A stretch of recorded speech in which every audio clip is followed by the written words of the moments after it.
जब हम इसरो की बात करते हैं तो जाहिर है हमारे जहन में भारत का गौरव आता है और उसका वर्कहॉर्स पीएसएलवी रॉकेट, वो तो दशकों से कामयाबी का दूसरा नाम बन गया था। लेकिन सोचिए, क्या हो जब यही गारंटी लड़खड़ाने लगे। हाल ही में एक नहीं बल्कि 2 मिशनों में हुई गड़बड़ी ने इसरो की साख पर एक बहुत गंभीर सवाल खड़ा कर दिया। तो सवाल यही उठता है कि आखिर हो क्या रहा है इसरो के सबसे भरोसेमंद रॉकेट के साथ। क्या ये बस एक मामूली सी तकनीकी खराबी है या फिर ये किसी बड़ी छिपी हुई समस्या का संकेत है। चलिए मिलकर इस पहेली की परतों को खोलते हैं। चलिए सबसे ताज़ा घटना से शुरू करते हैं। ये जो शब्द है ये इसरो के चेयरमैन के हैं जो पीएसएलवी C62 मिशन में हुई गड़बड़ी को समझा रहे हैं। अब अगर इसे आसान भाषा में समझें तो मतलब सीधा सा है, रॉकेट अपने ही एक्सिस पर गोल गोल बेकाबू होकर घूमने लगा और अपने तय रास्ते से पूरी तरह भटक गया। तो देखिए 12 जनवरी 2026 मिशन की शुरुआत एकदम परफेक्ट थी। लिफ्ट ऑफ शानदार हुआ, पहले 2 स्टेजेस भी बिना किसी दिक्कत के पार हो गए, सब कुछ बिल्कुल प्लान के मुताबिक चल रहा था। लेकिन कहानी में ट्विस्ट आता है तीसरे स्टेज के आखिर में। अचानक से रॉकेट बुरी तरह से घूमने लगा और अपने रास्ते से भटक गया। नतीजा, मिशन फेल हो गया और करोड़ों की कीमत के सैटेलाइट्स अंतरिक्ष में ही खो गए। और यहाँ पर कहानी का सबसे चौंकाने वाला हिस्सा सामने आता है। पीएसएलवी C62 का ये फेलियर ये कोई अकेली घटना नहीं थी, ये एक परेशान करने वाले पैटर्न का हिस्सा थी। ये पैटर्न हमें ले जाता है और एक और मिशन की तरफ जो कुछ महीने पहले ही हुआ था, पीएसएलवी C61। और जब हम इन दोनों को साथ रखकर देखेंगे तो ये समानताएं वाकई हैरान करने वाली हैं। जरा इन दोनों फेलियर्स में समानताओं पर गौर कीजिए। C61 हो या C62, दोनों ही मिशन अपने तीसरे चरण यानी PS3 में जाकर फेल हुए। एक में इंजन का प्रेशर अचानक गिर गया तो दूसरे में रॉकेट घूमने लगा। वजह अलग बताई गई लेकिन दोनों का नतीजा एक ही था, मिशन अधूरा रह गया। अब जब भी इतनी बड़ी हाई प्रोफाइल विफलताएं होती हैं तो जाहिर है उनकी जांच का एक तय प्रोटोकॉल होता है। तो चलिए समझते हैं कि इसरो आखिर ऐसी घटनाओं की जांच करता कैसे है। इस पूरी प्रक्रिया के केंद्र में होती है विफलता विश्लेषण समिति यानी FAC। अब देखिए, ये कोई परमानेंट कमेटी नहीं है बल्कि हर बड़ी घटना के बाद इसका गठन किया जाता है। इसमें इसरो के अपने टॉप एक्सपर्ट्स तो होते ही हैं, साथ ही बाहर के शिक्षाविद भी शामिल होते हैं। इनका सिर्फ एक ही काम होता है, गलती की जड़ तक पहुंचना और भविष्य के लिए सुझाव सुझाना। फैक्ट का काम करने का तरीका बहुत ही सिस्टमैटिक होता है। सबसे पहले वो मिशन से मिले सारे डेटा को एनालाइज करके पूरी घटना को फिर से समझने की कोशिश करते हैं। फिर विफलता की असली वजह खोजी जाती है।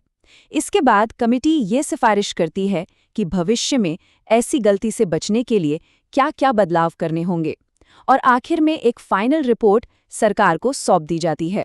और जब ये सिस्टम ठीक से काम करता है ना तो नतीजे भी एकदम साफ आते हैं। इसका सबसे बढ़िया उदाहरण है 2021 का GSLV F10 मिशन। वो मिशन भी फेल हुआ था और उसके बाद भी एक FAC का गठन हुआ था। उस SFA ने अपनी जांच में बिल्कुल साफ-साफ बताया कि एक वाल्व में लीकेज के कारण फ्यूल पंप खराब हो गया था, एकदम स्पष्ट कारण, जिससे भविष्य में सुधार किया जा सके। यही पारदर्शिता तो सिस्टम में भरोसा बनाती है। लेकिन सवाल ये है कि पीएसएलवी के मामले में ये पारदर्शिता कहाँ चली गई।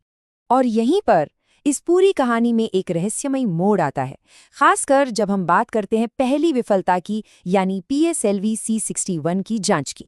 तो सवाल बहुत सीधा है, जब पीएसएलवी C61 मिशन मई 2025 में फेल हुआ तो उसकी जांच कर रही फैक्ट ने अपनी रिपोर्ट में क्या कहा? जवाब सीधा है लेकिन हैरान करने वाला। FAC ने अपनी रिपोर्ट सरकार को सौंप तो दी, लेकिन उसे आज तक सार्वजनिक नहीं किया गया है। किसी को नहीं पता कि उस कमेटी ने विफलता की असली वजह क्या बताई थी। और ये चीज इसरो की अपनी ही परंपरा के खिलाफ है। 2021 में GSLV F10 की विफलता के बाद इसरो ने खुद जांच के नतीजों का सारांश जारी किया था, लेकिन PSLV C61 के मामले में पूरी खामोशी। और यही खामोशी सबसे बड़े सवाल खड़े करती है।